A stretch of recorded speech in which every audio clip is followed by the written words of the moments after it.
깊은 슬픔 가운데 홀로 방황할 때에 주님은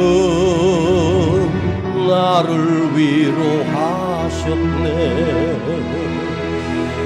힘든 세상 일 속에 지쳐 쓰러질 때도 주님은 나를 인도하셨네. 나는 믿노라 하나님이 함께 하심을. 나는 믿노라 하나님이 함께 하심을. 나는 믿노라 하나님이 나와 함께 하심을. 나는 믿노라. 거친 풍랑이로도 잔잔하게 하시니 주님은 나의 피난처시오. 푸른 초장물가로 항상 인도하시니 주님은 나의 평안이로다. 나는 믿노라 하나님이 살아계심을. 나는 믿노라 하나님이 살아계심을. 나는 믿노라 하나님이 살아 역사하심을. 나는 믿노라. 나는 믿노라. 나는 믿노라 하나님이 살아계심을. 나는 믿노라 하나님이 살아계심을. 나는 믿노라 하나님이 살아 역사하심을. 나는 믿노라. 나는 믿노라 하나님이 함께 하심을. 나는 믿노라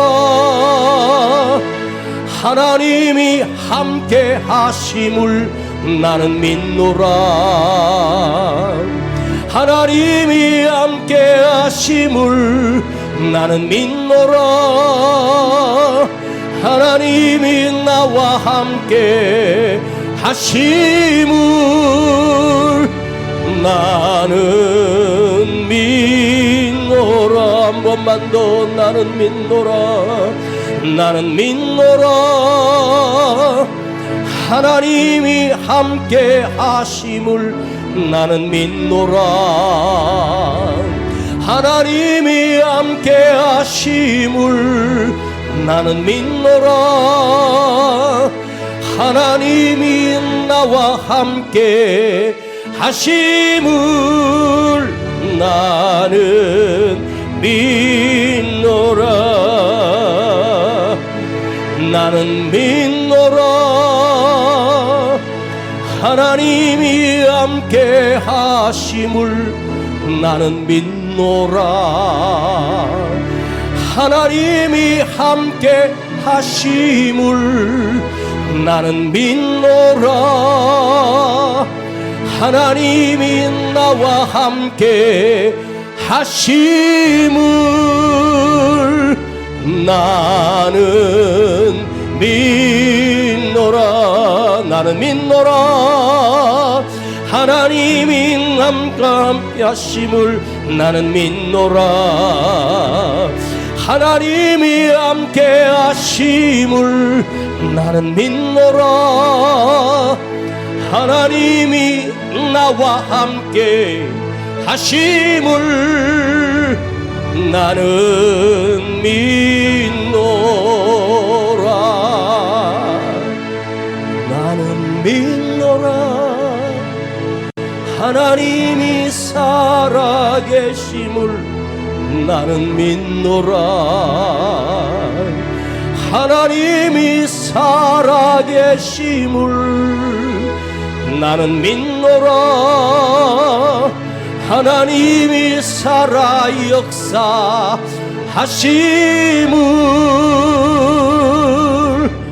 나는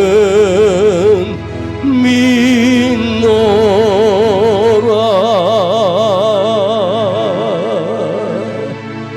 하나님이 살아계심을 믿어요. 이 밤에도 하나님이 살아계심을 믿는 마음으로 하나님의 말씀을 듣겠습니다. 자, 우리 마태복음 8장 5절로 8절까지 보겠습니다. 마태복음입니다. 마태복음 8장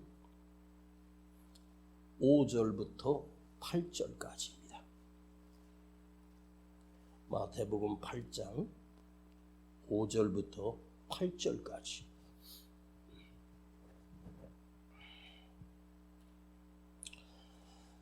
자, 우리 찾았으면 함께 읽겠습니다. 5절부터 시작. 예수께서 가버나움에 들어가시니 한 백부장이 나와 간구하여 가로되 주여, 내 하인이 중풍병으로 집에 누워 몹시 괴로워하나이다. 가라사대 내가 가서 고쳐주리라. 백부장이 대답하여 가로되 주여, 내 집에 들어오심을 나는 감당치 못하겠사오니 다만 말씀으로만 하옵소서. 그러면 내 하인이 낫겠삼나이다. 아멘.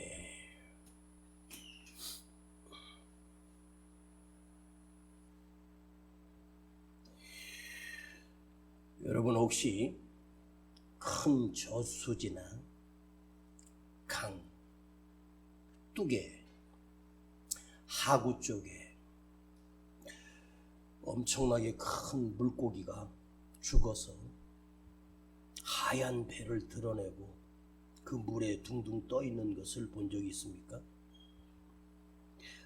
큰 팔뚝보다 더 큰 잉어가, 엄청난 손바닥보다 더 큰 붕어가 배를 드러내고 넓적하게 누워 있습니다. 그 누워 있는 물고기는 물고기였지만 그 하얀 배를 드러낸 그 물고기는 이미 죽어 물고기의 가치가 사라지죠. 물고기는 죽을 때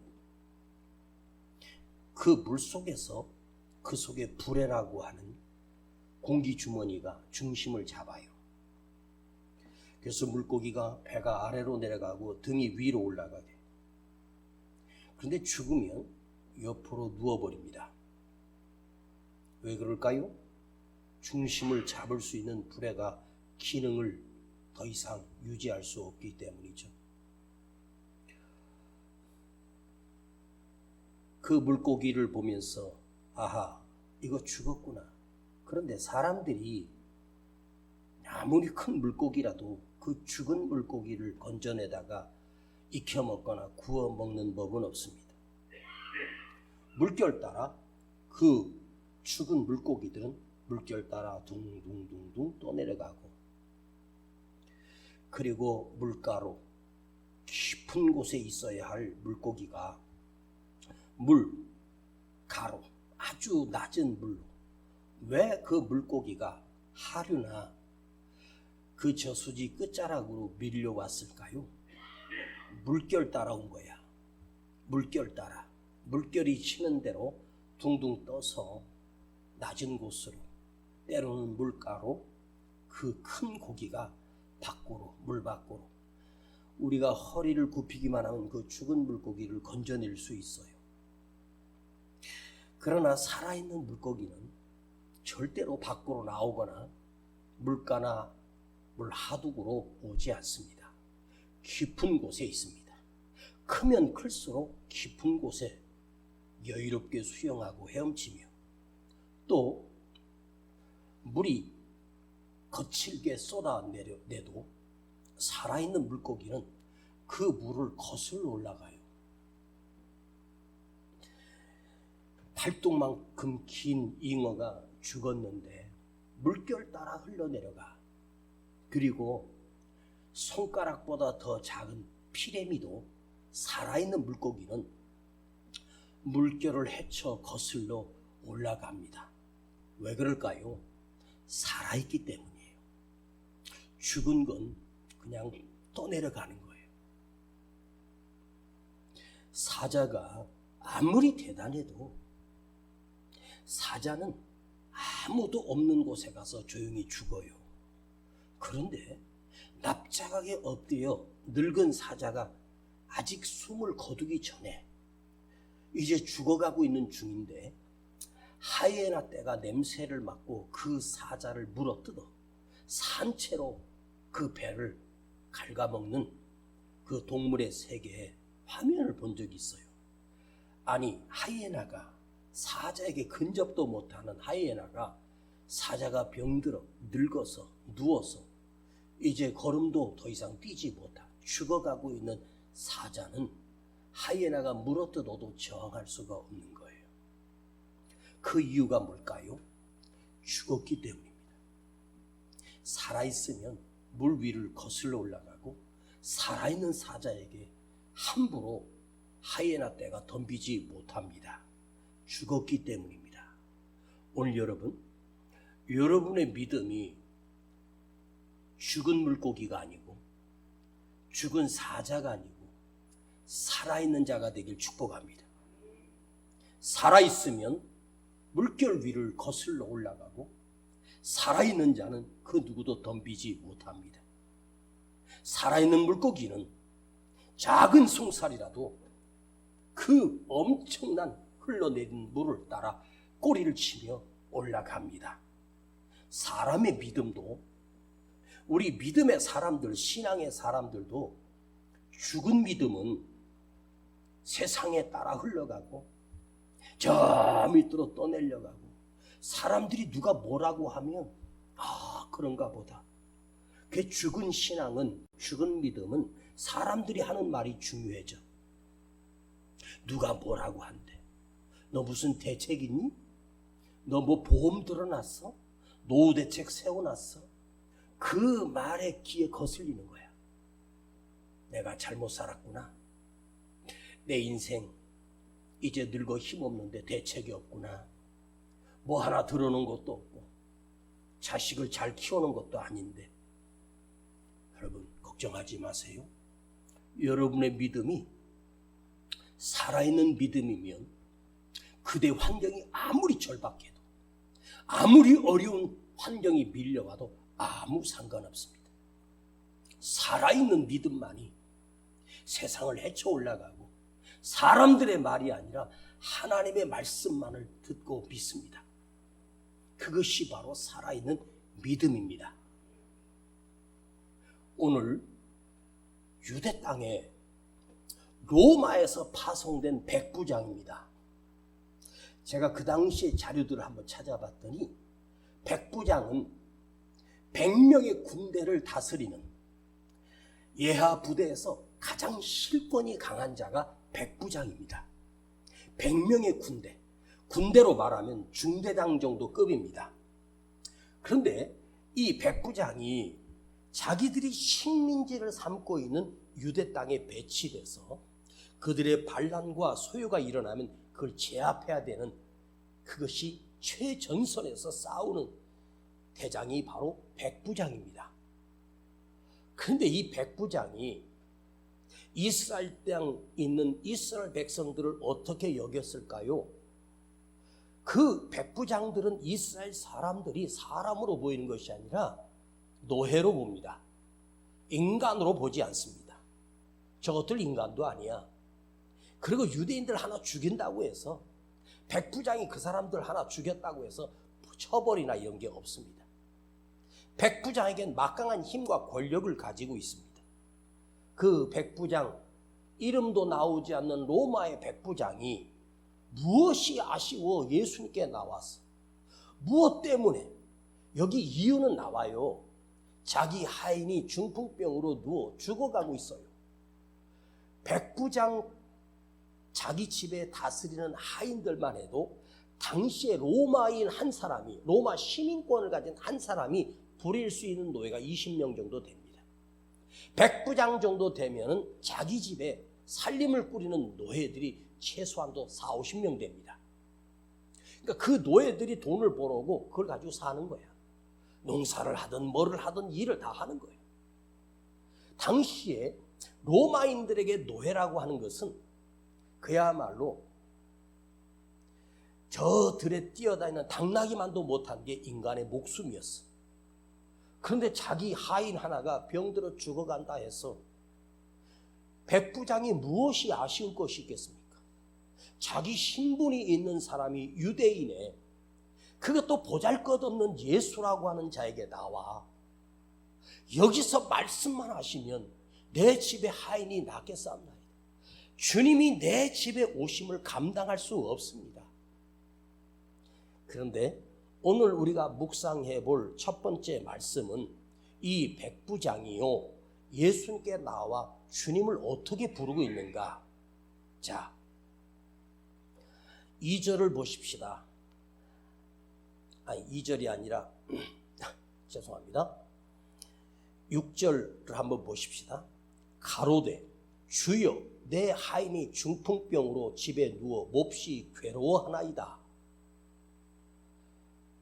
이 백부장이 예수님께 나와서 단 한 번도 만난 적이 없는 백부장이 예수라고 부르면 되는데 당신 능력이 있다며 당신이 하나님의 아들이라는 소문을 들었는데 우리 집에 있는 하인을 고칠 수 있겠는가? 협상하러 온 게 아니에요. 출발하기 전부터 그는 예수님 만나면 내 하인은 살아날 수 있고 고침받을 수 있다는 확신을 가지고 주님께 나와요. 뭐가? 이 단 한 번도 만난 적이 없는 로마의 권력을 가진 백부장이 그 나사렛 출신 갈릴리 촌에 살고 있던 그 예수를 무엇라고 호칭합니까? 주여 이렇게 호칭합니다. 이건 어마어마한 호칭이에요. 세상 사람들이 예수라고 불러요. 님자도 안 붙여. 예수 그래요. 그런데 올해는 그 예수를 예수라고 부르지 않고 주여 부릅니다. 주님 부릅니다. 자, 예수여 부르는 것은 나와 아무 상관이 없는 거예요. 그저 하나의 객관적인 한 인격체를 가진 어떤 사람, 2000년 전에 지구 반대편 이스라엘 땅에서 살았던 메시아라 그러는데 그리스도라고 하는데 난 잘 모르겠고 그 양반 이름이 예수래. 그런데 예수님이 내 안에 들어온 사람, 잘 들어요. 예수님이 내 안에 들어와 내 안에 계신 사람은 예수라고 부르지 않습니다. 최소한도 예수님이라고 부릅니다. 근데 예수는 맞아요. 사람의 이름이에요. 근데 주여라고 부르는 말은 뭐죠? 나는 당신의 종입니다. 나의 주인은 당신이십니다. 나의 주인은 예수님이십니다. 그러니까 백부장이 집에 가서 하인이 병들었던 하인이 벌떡 일어나서 주인을 맞이했을 때 그때 와서 역시 하나님의 아들 주여 이제부터 나의 구주가 되옵소서 나의 주님이 아닙니다. 그는 찾아와서 주님께 부를 때마다 그의 호칭이 주여 주여 주여. 8절 한번 보세요. 백부장이 대답하여 가로되 내가 가서 고쳐주리라 했더니 백부장이 뭐라고 하냐. 가로되 주여 내 집에 오심을 나는 감당할 수가 없습니다. 나는 죄인입니다. 거룩하신 하나님께서 내 집에 들어오심을 나는 감당할 의의가 없습니다. 다만 말씀만 하시옵소서. 말씀으로만 하옵소서. 그러면 내 하인이 낫겠습니다. 그러니까 이 사람의 출발은 예수라고 하는 사람을 의지하러 온 게 아니에요. 예수라는 자가 내 하인의 병을 고쳐줄 수도 있고 안 고쳐줄 수도 있고 고칠 능력이 있을 수도 있고 없을 수도 있고 그런 게 아니에요. 그는 주님을 찾아오기 전에 그가 주여였습니다. 주님이었습니다. 이 주자가 헬라어를 보면 나는 당신의 하인입니다. 나는 당신의 종입니다. 당신은 나의 주인이십니다. 어떻게 이 백부장이 예수를 믿어 자기 주인으로 삼았을까? 여러분, 인간은요 살면서 반드시 누군가가 주인으로 살아요. 많은 사람들이 성공이 주인이고 출세가 주인이고 돈이 주인인 사람 많아. 그거 없으면 못 살아. 어떤 사람은 자식이 주인이야. 그러나 우리는 나의 주인이 예수님이 돼야 됩니다. 여러분의 주인은 누구입니까? 하나님이십니다. 나의 주인은 예수님이십니다. 그래서 예수님을 나는 주님이라고 불러요. 주여라고 하는 이 호칭은 어마어마하게 위대한 호칭이었습니다. 그는 주님을 찾아가 만나기 전부터 그리스도를 믿었고 그리스도를 영접했고 그가 그 안에 있었습니다. 자, 보세요. 여기서 예수께서 가버나움에 들어가시니 바로 이전에 주님이 당신의 사역을 선포하면서 산에서 8가지 복을 말씀해 주셔요. 우리 팔복 설교를 올해 계속 들었죠? 팔복 설교 기억나죠? 그 팔복산이라고 하는 곳. 그런데 이 가버나움하고 그 밑에 갈릴리 지역, 나사렛 지역에 그 사이에서 그 길이를 재보니까 한 30여 킬로 정도 되는 떨어진 곳이 가버나움이에요. 갈릴리 바다가 있어요. 갈릴리 호수가 있으면 저 북쪽 끝자락으로 올라가야 그곳이 가버나움 지역입니다. 아주 미개하고 가난한 백성들이 사는 곳. 거기 바닷가 갈릴리 호수에서 고기를 잡아먹고 사는 사람들, 목동들, 그런 사람들이 사는 곳입니다. 그런데 이 백부장이 어느 지역을 통치하고 있었는지는 알 길이 없어요. 그런데 여기서 보면 예수께서 가버나움에 들어가시니 한 백부장이 나와, 자, 가버나움이라고 하는 한 동네를 얘기하는 게 아니에요. 그 지역을 얘기하는 거예요. 우리 성남은 경기도죠. 가버나움 하면 경기도를 의미하는 거예요. 전라북도, 전라남도, 경상남도 그 구를 얘기하는 거예요. 굉장히 큰 땅이죠. 자, 교통수단이 있는 것도 아니고 그렇다고 예수님이 핸드폰을 가지고 있어서 예수님 전화 폰번호를 가지고 있는 것도 아니고 미리 전화를 통화해서 아니면 사람을 보내가지고 백부장이 자기 군대를 보내서 예수님 만나기로 약속하고 간 게 아니에요. 잘 보세요. 이 성경 말씀을 그대로 묵상해. 예수께서 가버나움에 들어가시니 누가 주인입니까? 주님이었습니다. 백부장이 아니에요. 백부장이 가버나움에 들어가신 것이 아니라 예수께서 가버나움에 들어가시니 한 백부장이 나와. 여러분, 한 사람과 한 사람이 만나려면 그 거리가 최소한도 아무리 멀어도 1, 2m 정도 돼야 돼요. 악수하는 거리는 50cm밖에 안 돼요. 탁자를 놓고 차 한잔하며 대화를 나눠도 1m, 길어봐야 1.5m 내외에서 앉아서 대화를 해야 돼요. 스쳐 지나가는 사람들은 나와 아무 상관이 없는 거예요. 이게 우연적으로 일어난 것이 아니야. 백부장이 간절히 주님을 기대하며 기다리며 그곳에 있을 때 주님께서 주인이 되셨고 주님의 섭리가 있었고 계획이 있으셔서 예수님께서 가버나움에 들어가시니 주님이 스스로 그 가버나움으로 향하신 거야. 이 백부장 한 사람을 만나주기 위하여. 백부장이 간절히 주님을 찾아서 주님이 필요하고 주님을 원한다고 해도 주님이 그에게 다가오시지 아니하면 그는 결코 주님을 만날 길이 없습니다. 물론 자기 군대를 동원해서 예수님이 어디 지역에 있는가를 확인해서 그쪽으로 갔다고 해도 주님은 벌써 어젯밤에 떠나셨대. 배 타고 건너가셨다네. 12해를 혈루증으로 앓았던 여자, 주님이 그 여인 한 사람 만나주시려고 배 타고 그 바다를 건너오셔. 주님이 들어가시더니 나인성의 주님이 일부러 가신 거예요. 수가성 여인 그 우물가에 그 뜨거운 대낮에 물동이를 들고 나오는 한 여인을 만나주시기 위해서 이른 아침부터 15km를 걸어 그 사막을 광야를 걸어 그 우물가에서 주님은 그 여자를 기다리고 계셨습니다. 내가 주님을 찾아간 것이 아니에요. 주님이 나를 불러주신 거예요. 내가 예수를 믿은 게 아니라 주님이 나를 택하여 주셨습니다.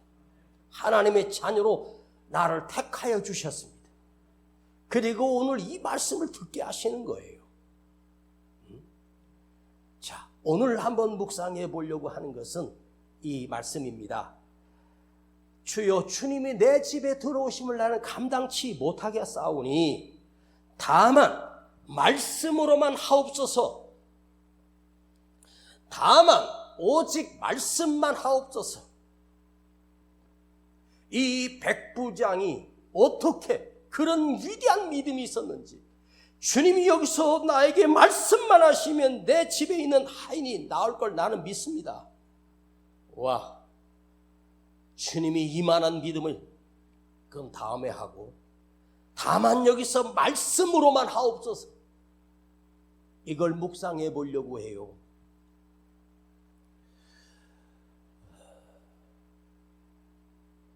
사무엘하 23장 정도 가면 다윗이 늙어 병들어 죽는 장면이 나오죠.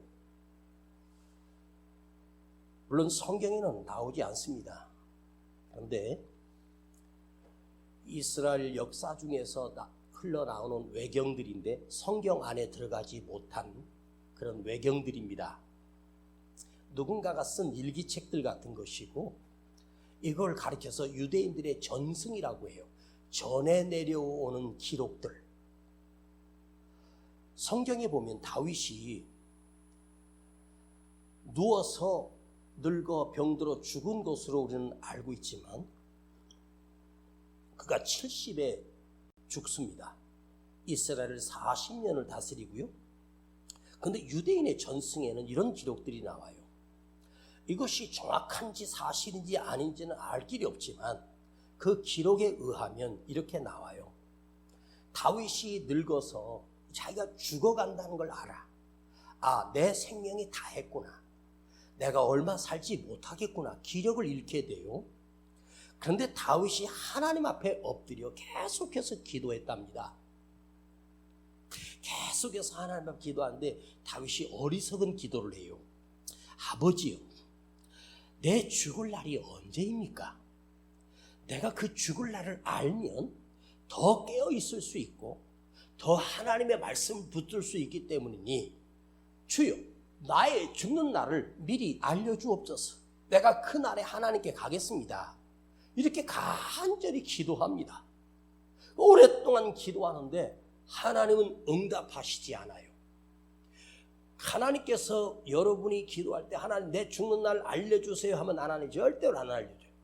하나님께서는 우리에게 죽는 날을 알려주시지 않습니다. 안 알려주니까 인간들이 영원히 살 것처럼 착각하는 거예요. 하나님이 여러분에게 죽는 날 알려주면, 아유 권사님, 제가 보니까 앞으로 38일 더 살다가 저녁 11시 반에 돌아가시겠네? 이렇게 죽는 날을 알려주면 좋을 것 같지. 38일 남았다 그러면 정신 차릴 것 같지. 안 그렇다니까. 근심과 두려움에 떨다가 죽어요. 38일은 그냥 3일도 못 넘기고 죽는다는 말 듣고 낙심해서. 그런데 하나님께서 하도 다윗이 그렇게 조르니까 얼마나 하나님이 다윗을 사랑하셨겠어? 그래서 다윗에게 이렇게 말씀해 주셨대요. 내가 너 죽는 날은 내가 날짜는 알려주지 않겠다. 그런데 너의 죽는 날은 안식일이니라. 안식일 날 너는 죽느니라. 언제? 안식일은 이스라엘 백성으로 보면 우리 절기로 토요일을 말해요. 그러니까 그 당시에 토요일이라는 게 없었어. 우리는 지금은 토요일이라고 하는 달력을 가지고 살지만 그 당시에 유대인들은 그 안식일이 있었어. 주일은 주님이 부활하신 날로 인해서 우리 기독교에서 주일을 주일로 지킵니다. 안식교라고 하는 교단이 있는데 이단이거든요. 그 안식교는 아직도 옛날 그 안식일을 그대로 지켜. 그들은 토요일 날 예배를 드려요. 자기들이 진짜라고 하는데 아닙니다. 주님이 부활하신 날을 거룩한 주일로 우리가 섬기는 거예요. 그날 우리가 생명을 얻은 날이기 때문에 거룩한 주일로 우리가 지킵니다. 그런데 하나님께서 다윗아 너 안식일에 죽는다 그래 놓으니까 다윗이 뭐가 두려워? 이번 안식일에 죽을까? 이번 일주일 뒤에 돌아오는 안식일에 죽을까? 안 죽어. 다음 주에 또 안식일이 또 되면 죽을까? 일주일을 긴장하는 마음으로 살아요. 그런데 안식일이 죽는다는데 안식일이 10번이 지나고 20번이 지나고 30번이 지나고 100번이 다 되는데도 자기가 살아있는 거야. 너의 죽는 날은 안식일이라. 그런데 다윗이 안식일이 되면 모든 정치를 다 정지하고 그가 골방에 엎드려 하나님의 율법책입니다. 창세기, 출애굽기, 레위기, 민수기, 신명기, 이게 이스라엘 백성들의 성경에서 그 당시에 율법서입니다. 다윗이 그 창세기부터 출애굽기, 레위기, 민수기, 신명기 하나님의 말씀을 묵상하며 그 골방에서 그 말씀에 묵상하며 그걸 갖다 계속해서 곱씹으면서 그 말씀을 보고 읽고 하나님의 말씀을 붙들고 오늘 내가 죽으리라. 하나님의 말씀을 읽고 하나님의 말씀을 듣고 내가 오늘 죽으리라 하고 말씀에 매달립니다. 매일 그 말씀을 묵상합니다. 안식일만 되면. 그런데 하나님이 정하신 다윗의 생명을 가져올 하나님의 천사가 찾아왔어요. 안식일 날. 그런데 다윗을 데려가려고 하니까 다윗이 그 말씀에 골똘하여 그 말씀을 곱으며 그 말씀을 묵상하며 눈물로 그 말씀을 읽고 있는 거야.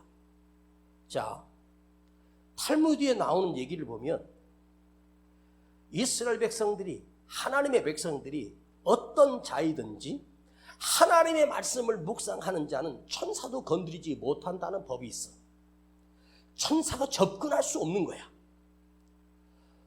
그래서 천사가 아무리 기다려도 하나님이 오늘 다윗 생명을 가져오라고 하는데 말씀을 붙들고 있으니까 데려올 수가 없잖아. 그래가지고 천사가 할 수 없이 그 밖에 있는 나무 하나를 흔들어요. 살랑살랑살랑 흔드니까 말씀을 읽다가 다윗이 밖으로 나무가 흔들리는데 다른 나무들은 다 이상이 없는데 그 나무 하나만 막 흔들리는 거야. 아니 바람이 불면 모든 나무 같이 흔들려야 되잖아. 근데 한 나무만 흔드니까 저게 무슨 소리지? 너무 궁금해서 다윗이 늙은 몸을 입고 밖에 나가. 그런데 가까이에서도 계속 흔들려. 그 나무만. 저 꼭대기에 하나님이 계시는가? 저 위에 뭐가 계실까? 짐승이 있는 것도 아닌데 흔들려. 그래서 다윗이 너무 궁금해서 그 나무에다가 사다리를 놓고 올라가다가 미끄러져 떨어져. 병들어 그 누워 죽음을 당하게 됐다라고 하는 유대인의 전승에 나오는 이야기입니다. 이것이 사실인지 아닌지는 확인할 길은 없어요. 오래전부터 다윗의 역사를 기록했던 누군가가 그걸 기록한 것이니까 성경은 다윗이 기도했고 전쟁에서 이겼고 승리했고 이것만 나오지만 다윗이 마지막 늙어서 죽는 날까지 하나님의 말씀을 읽고 하나님의 말씀을 묵상하며 그렇게 살다가 그 생명이 하나님 앞에 갔다. 이것은 거의 사실일 것이고 틀림이 없다고 저는 믿습니다. 이게 사실인지 아닌지는 중요하지 않아. 다윗이 평생 하나님께서 너는 의인이야, 성군이야 이렇게 말해주신 이유가 뭘까? 평생에 하나님의 말씀을 붙들고 살았고 시편의 하나님의 말씀 절반이 넘도록 다윗이 지은 노래입니다. 그것이 말씀이 되었습니다. 그 깊은 말씀이 어디서 나왔을까? 하나님의 말씀을 읽고 묵상하면서 거기서 나온 노래였어. 시편을 잘 보면 구약에 있는 사건들, 구약에 있었던 하나님의 말씀들을 다윗이 깨닫고 노래 부른 노래가 참으로 많아요. 그래서 구약에 있는 성경들과 다윗이 노래했던 그 노래가 거기서 비유해서 거기서 경험한 자기 경험으로 하나님 앞에 찬양을 부르고 시를 지어요. 그것이 시편이 됩니다. 그런데 오늘 로마의 백부장이 주여 여기서 다만 오직 나에게 말씀만 하시옵소서. 자, 여러분 이것만 듣고 깨달았으면 좋겠습니다. 여러분 우리가 믿는 것은, 여러분이 믿는 것은 여기 서 있는 목사를 믿으면 안 되고 목사가 전한 진짜 하나님의 말씀만 듣고 우리 기록된 하나님의 말씀을 묵상하고 이걸 그 말씀 그대로 믿는 것이 진짜 믿음이기 때문이에요. 이 세상에 사기꾼도 많고 이 세상에 유명해지는데 가짜도 많아. 하나님의 말씀을 이용해서. 그런데요, 이렇게 유명해진 목사들 이렇게 가만히 보니까 다른 사람들 막 까면 유명해지더라고. 막 비난하면 유명해지더라고. 굉장히 그 사람이 막 진짜 신령한 것 같고 거룩한 것 같고 막 착각하게 만들어. 누구 막 까면은. 그런데 이 마태복음 앞에 가면 남을 비난하면 너는 더 크게 비난받는다고 나와요. 너나 잘해. 누구 비난하기 전에 내가 깨어있으면 돼. 그게 가장 중요해. 누구 막 비난하면 그 순간 여러분 통쾌해질 거예요. 누구를 비난하기 전에 나 자신을 보고 나를 깨우치고 나를 깨트리고 내가 겸손해지고 내가 말씀으로 믿음으로 온전하게 서면 되지. 뭘 누구를 해. 그걸 내가 확인해 본 적도 없고 내가 진짜 본 적도 없고 그 사람 만난 적도 없는데 막 어떤 들려오는 소식 가지고 막 했어봐. 그 사람 막 가짜라 그러고 내 하나님께서 네가 가짜야 임마 그러면 어떡할 건데. 그게 더 무서운 거 아니야? 네? 그 누구야 그 모세 누나 미리암이 막 모세 비난하다가 하나님 화나셔가지고 미리암한테 네가 뭔데 내 종을 비난해? 그리고 하나님은 그 미리암을 문둥병을 쳐요. 왜 내 종 모세를 네가 건드려? 너나 잘해. 그러니까 또 모세가 하나님한테 엎드려 기도하니까 하나님 용서해 주세요. 그랬더니 또 그 미리암을 용서해가지고 또 문둥병을 고쳐주셔. 그러니까 모세가 실수했지. 이스라엘 백성은 지도하는 지도자가 마누라 자식 다 있는데 왜 그 흑인 여자를 취해가지고 또 새 장가를 들어. 주책이지. 근데 하나님 뭐라 안 해. 그러니까 모르는 거지. 뭐 어쩌고저쩌고 하는데 난 누구 비난하는 사람들이 마지막에 보니까 그 사람이 더 큰 그런 거 많이 봤어. 그러니까 여러분 누구 신경 쓰지 말고 내가 믿음 안에 바르게 서면 돼. 맞죠? 누구 탓하지 마. 그 사람 믿음은 그 사람 속에 있는지 없는지 내가 확인할 길이 없어. 주님만이 아시는 거야. 주님이 이 백부장 만나고 이스라엘 백성 중에 이만한 믿음을 만나보지, 이만하다는 말은 하늘과 땅만큼이라는 말입니다. 이렇게 큰 믿음을 만나보지 못했다고 주님 막 놀라십니다. 그런데 오늘 백부장이 주여 여기서 말씀으로만 하옵소서. 이야, 여기서 단지 다른 거 다 필요 없습니다. 주님이 내 집에 오시는 건 더 좋은 일이지만 주님이 여기서 말씀만 하시면 내 하인이 낫겠습니다. 이 굉장한 믿음입니다. 누가 그 로마 백부장을 그 압제국이고 탈취자고 뭐라고 해도 그 속에는 예수의 말씀을 믿는 진짜 믿음이 있었습니다. 그러면 믿음의 기준은 뭘까? 주님의 말씀을 그대로 믿는 거야. 이게 믿음이야. 네? 말씀으로만 하옵소서. 단지 말씀으로만. 다 필요 없습니다. 주님 오직 말씀으로만 하옵소서.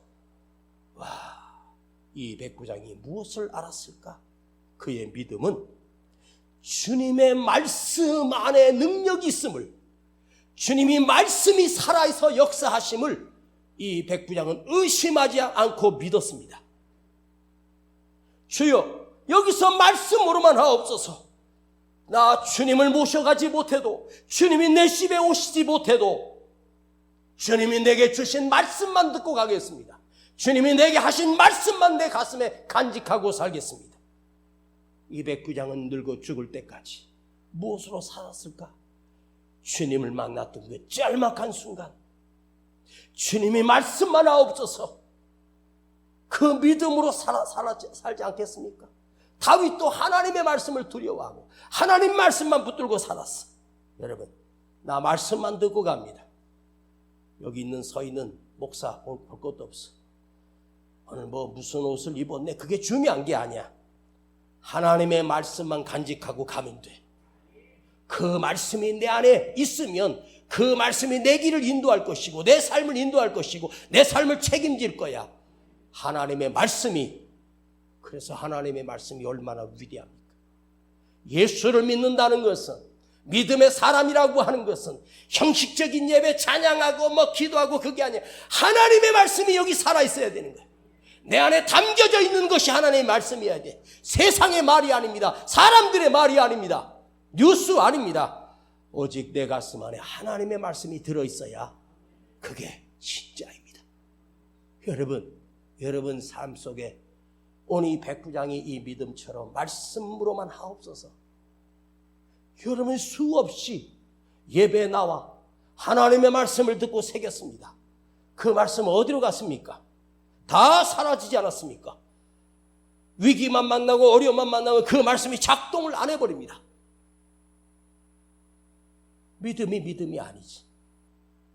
진짜 믿음은 들려진 말씀을 가슴에 간직하고 사는 거야. 그것이 위기 가운데 적용이 되고 위기 가운데 말씀이 올라오고 위기 가운데 그 말씀을 붙들고 또 헤쳐나가고 견디며 이기게 하시고. 예? 말씀으로만 하옵소서. 주님, 내 하인이 살고 죽는 것은 중요하지 않습니다. 주님 말씀에 달려 있습니다. 주님이 죽으라 하면 죽을 것이고 살라고 하면 살 것입니다. 나는 그게 중요한 것이 아닙니다. 주님, 여기서 말씀으로만 하옵소서. 만일 주님이 가라, 내 하인은 이미 죽었느니라, 그의 생명은 이미 다했느니라, 아멘, 그러고 갈 거야. 내 하인이 살아나리라 하셨으니 그 하인이 진짜로 살아났어요. 예?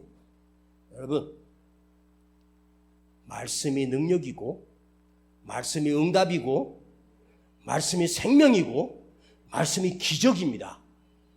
말씀, 오직 말씀. 내 하인이 살아나는 이유가 중요한 것이 아니에요. 말씀으로만 하옵소서. 이 백부장이 이 고백 속에 찾아볼 수 있는 메시지는 뭘까? 주님, 내 하인이 지금 살아나는 것보다 더 큰 이유가 있습니다. 주님, 그것은 내가 살아나기 위하여 지금 이곳에 왔습니다. 내 하인이 살아나는 것보다 더 먼저 더 중요한 것이 있는데 내가 살아나야 될 이유는 주님의 말씀만 듣고 가겠습니다. 말씀의 결과가 죽는다고 해도 상관없고 말씀의 결과가 산다고 해도 상관없습니다. 주님의 말씀이 내 안에 먼저입니다. 여러분에게 우선되어지는 것이 생활이 아니라 직장도 아니고 말씀이 되기를 축복합니다. 말씀이 먼저입니다. 이게 믿음이야. 말씀만 하옵소서. 말씀만 하옵소서. 내가 말씀대로 살겠습니다. 말씀대로 순종하겠습니다. 죽으라면 내가 죽을 것이고 살라면 살 것입니다. 내 삶은 내 것이 아닙니다. 주님의 것입니다. 이거예요. 여러분의 삶은 내 것이 아니야. 주님 거야. 주님이 더 살게 해주시면 사는 거고 오늘 데려가면 가는 거야. 아셨어? 근데 주님이 오늘 여러분 언제 데려가나 제가 알려드릴게요. 주일날 데려갈 것 같아요. 주일날. 그렇지? 주일날 예배 드리고 은혜 받고 말씀을 새기고 찬양하고 거룩하게 예배 드리고 하늘나라 가는 게 얼마나 좋아. 그렇지? 근데 주일날 딱 지나고 월요일날 화요일날은 또 이제 세상 사람처럼 입에서 막 씨가 막 나오고 열녀들이 막 나오고 개판으로 살아. 그러다가 가면 되겠어? 주일날 예배 드리고 은혜 받고, 응? 응. 제일 좋은 날 알려드릴게. 오늘 철야 끝나고 집에 가서 딱 눈 감았는데 가는 거야. 이게 최고 축복이야. 아멘 안 할 줄 알았습니다. 근데 조금만 더 살다가, 예. 이게 중요한 거예요. 하나님이 다윗에게 너 안식일 날 주고, 그러니까 어떤 날인지 모르잖아. 안식일이니까. 주일은 매일 오니까, 일주일에 한 번 오니까. 여러분도 보니까 주일날 갈 것 같아. 그게 언제일지는 몰라. 말씀을 마치겠습니다. 백부장의 믿음. 다만 말씀으로만 하옵소서. 백부장이 집에 가서 자기 눈으로 살아서 걸어서 주인을 맞으러 나왔겠죠.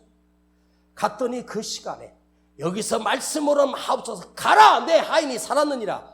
이 주님의 선언이 떨어지는 순간 그 멀리 떨어져 있던 백부장이 집에 하인은 벌떡 일어납니다. 정확한 그 시간이었습니다. 자, 그런데요, 백부장은 집에 가서 자기 하인이 나은 것, 살아난 시간을 확인하고 눈으로 확인하고 믿었습니까? 말씀을 할 때 믿었습니까? 자, 그가 집에 가서 자기 하인이 병들었다. 야, 그때가 몇 시쯤 살아났냐? 그랬더니 주인님 오시기 2시간 전에 갑자기 벌떡 일어났습니다. 그리고 그걸 확인해보고 주님이 내 하인이 살았느니라. 그 말씀 1시간 가고 대충 맞춰보니까 비슷하거든. 아멘. 뒷북 아멘 했겠습니까? 아니에요. 그 말씀하실 때 믿었어. 가서 확인하지도 않았습니다. 의심 없이 말씀을 믿음대로, 믿음 그대로 집까지, 아니 평생에 이 백부장은 그 말씀을 가슴에 간직하고 걸었으며 살아다가 주님 앞에 갔습니다. 여러분, 집에 가서 뭔가 좋은 일이 일어나고 내일 통장에 막 돈이 들어오고 뭐가 막 성공하고 그때서 믿는 거는 믿음이 아니야. 자, 여러분, 목사님하고 눈 좀 맞춰봐. 눈 좀 맞춰보라고. 여기서 믿어. 여기서 믿으라고. 집에 가서 믿으려고? 웃기는 소리야. 집에 가면 더 못 믿어. 지금 여기서도 못 믿는데 집에 가서 어떻게 믿어? 집에 가면 자빠질 건데, 집에 가면 무너질 건데, 한숨부터 나올 건데. 여기서 믿어야 돼. 집에 가서 화인이 살아난 걸 보고 믿은 게 아니야. 이 백부장은 거기서 믿었어. 주님의 말씀을 듣는 순간 믿었어. 아셨어요? 말씀만 듣고 믿는 것? 여러분, 이미 주님을 찾아오기 전부터, 주님을 만나기 전부터 백부장은 벌써 믿었어요. 백부장이 그 가버나움 지역에서 여기저기 소문을 듣고 사람들에게 물어 예수님 어디 계시냐고, 예수님 어디 계시냐고. 사람들이 어떻게 알아? 통신이 발달된 것도 하고 정보가 있고 뉴스가 있는 것도 아니고. 그렇지? 어떻게 하냐고. 이 가버나움에 오신 이 넓은 곳에서 그 믿음의 사람이 주님을 찾기 위해서 오는 길에 주님이, 백부장이 어디 있는지를 주님은 아시잖아. 믿음이 부르는 곳을 아시잖아. 믿음을 부르는 자를 아시잖아. 이는 성경에 예수님 만난 사람들이 우연히 만난 게 아니야. 어쩌다가 만난 게 아니야. 간절히 사모하는 자를 주님이 찾아가시는 거야. 아셨어? 38년 누워있는 성전 옆에 그 양문 곁 베데스다 연못이라고 하는 게 38년 동안 누워있는 사람을 그 6월절 안식일, 6월절 절기에 주님은 성전으로 가지 않고 그 소외되고 누워있는 병든 자 수많은 사람 중에 누워서 38년 동안 있는 그 사람을 찾아가셔서 내 발로 일어나라고, 내 자리를 들고 걸어가라고 주님이 찾아오신 거야. 여러분, 백부장은 예수 만나면 나는 산다. 예수님 만나면 내 하인은 산다. 주님의 말씀만 하시면 회복된다. 이 믿음을 가지고 기다렸을 때 주님이 찾아가시는 거야. 지금 영이신 우리 주님은 간절히 사모하는 자를 만나주시는 거야. 그대가 어디 있어도 상관없어. 어떤 상황도 상관없어. 어떤 형편이든 상관없어. 어떤 처지든 상관없어. 간절히 사모하는 자에게 살아계심을 믿고 예수를 믿는 자에게 찾아오십니다. 여러분, 오늘 이 말씀을 믿어요? 그 믿음의 역사가 여러분 삶에 매일매일 반복되고 매일매일 능력이 되고 매일매일 간증이 될지어다. 기도합니다. 아버지, 연약한 나를 찾아와 주시고 만나 주셨습니다. 주님을 만나게 해주심을 감사드립니다. 백부장이 만났던 가버나움 땅에 그 백부장이 내가 되게 하시고 우리 교회가 되게 하시고 우리 모두가 되게 하시고 주님을 사모하게 하시고 주님 말씀만 믿고 살게 하시고 그 말씀 붙들고 걸어가게 하시고 말씀 붙들고 이겨내게 하여 주옵소서. 우리 주 예수 그리스도의 이름으로 간절히 기도하옵나이다. 아멘. 나는 믿노라. 하나님이 함께 하심을 나는 믿노라. 하나님이 함께 하심을 나는 믿노라. 하나님이 나와 함께 하심을 나는 믿노라. 깊은 절망 속에서 혼자 울고 있을 때 주님은 나를 건져내셨고 죄악된 세상으로 다시 달려갈 때도 주님은 돌아오라 하셨네. 두 손 높이 들고 나는 믿노라.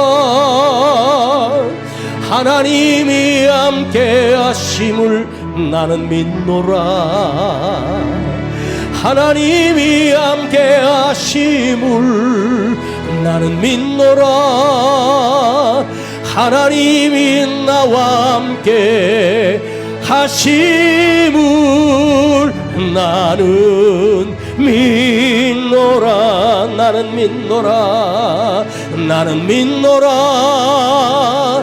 하나님이 함께 하심을 나는 믿노라. 하나님이 함께 하심을 나는 믿노라.